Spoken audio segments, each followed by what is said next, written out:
Shalom para sedherek kang kinasih, tepangaken kula Penatua Titi Ismulyanti saking GKJ Purwantara Klasis Wonogiri. Kanthi jejerenungan ringkih. Ewadene waosan kitab suci ingkang dados pepimut tumrap kita sedaya kapethik saking kitab Ayub 11 ayat 11 ingkang mekaten. Manungsa menawi sampun pejah punapa saged gesang malih?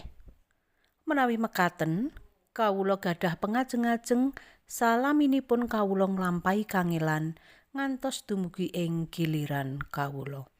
Mekaten sabda pangandikanipun Gusti, rahayu kita sami ingkang purun mirengaken lan nindakaken sabda pangandikanipun Gusti ing gesangipun. Haleluya. Amin.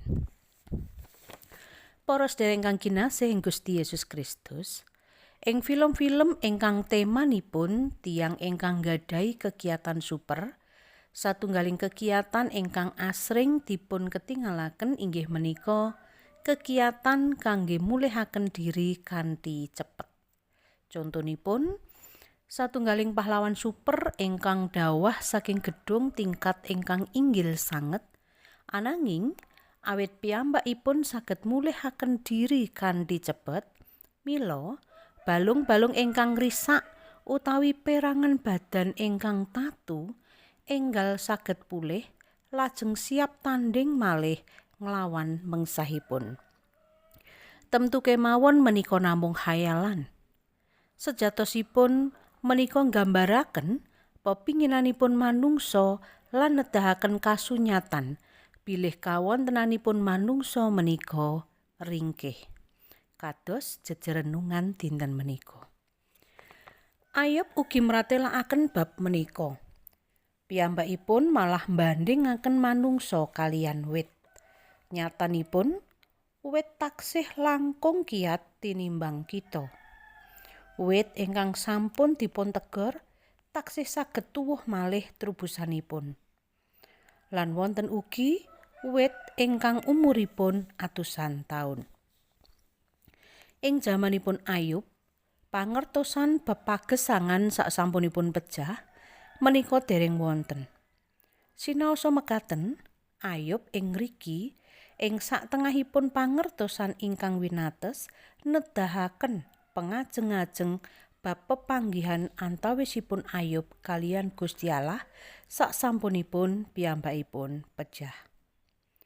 Minangka tiyang pitados, kita ugi ngugemi lan mitadosi bab menika.